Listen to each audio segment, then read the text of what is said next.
কত নোংরা মন তোমার মরুলতা, যে শব্দটা তুমি ব্যবহার করতে পারলে। যা ঘটেছে, যা ঘটছে, যা আমি রোজ রোজ দেখছি, সেটা মুখে উচ্চারণ করলে খুব নোংরা হয়ে যায় না ঠাম্মি? ভুলটা কি বলেছে আমাকে একবার বলো না, বলো আমার ভুলটা কোথায়? ওর সাথে কি সম্পর্ক আছে? কোন সম্পর্কে ও এখানে এসেছে? প্রেম দেখাতে এসেছে?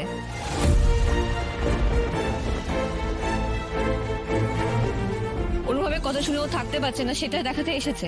কিসের এত কনসার্ন ওর অনুভবের প্রতি?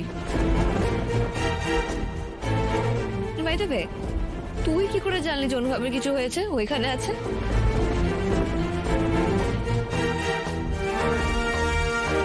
কে খবর দিয়েছে তোকে? কে? নিশ্চয়ই তোমাদের মধ্যে কেউ দিয়েছো। প্লিজ বলো, কে জানিয়েছো ওকে?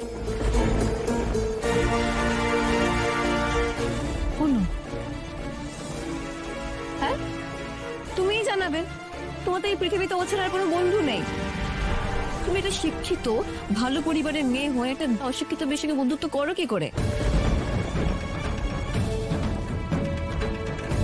দেখো, আমার কার সাথে বন্ধুত্ব, কাকে আমি ভালোবাসি, সেই আলোচনা আমি তোমার সঙ্গে করতে যাব না, অন্তত এই সিচুয়েশনে না।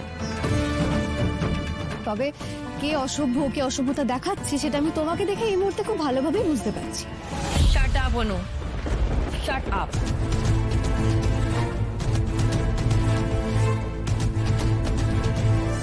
তোমার দাদা আজকে হসপিটালে ভর্তি, ওর অ্যাক্সিডেন্ট হয়েছে, তার জন্য দায়ী কিন্তু লাজু। ওর জন্য অনুভবের লাইফে যা স্ট্রেস, যা মানসিক অশান্তির মধ্যে দিয়ে ভুগছে না, তোমার কোনো আইডিয়া নেই। তুমি কি ভাবলে ওকে ডাকলে কি হবে? অনুভব সুস্থ হয়ে যাবে? ওকে দেখে উঠে বসে পড়বে? বনলতা, প্লিজ আমি তোমাকে রিকোয়েস্ট করছি, তুমি একটু চুপ করো। আমি জানি তুমি আপসেট আছো, কাল থেকে তোমার রেস্ট হয়নি, তুমি খুব স্ট্রেসড আছো, আমি সব বুঝলাম, কিন্তু প্লিজ এই কথাগুলো বলো না, এটা একটা হসপিটাল। আর তুমি হঠাৎ করে লাজুকে এখানে টেনে এনেছো কেন?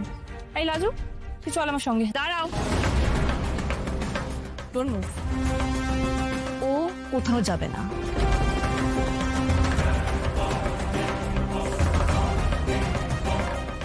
আমি অ্যালাউ করছি না। আমি অনুভবের ওয়াইফ, আমি ডিসাইড করব ওর কাছে কে যাবে, ওর কাছে কে যাবে না।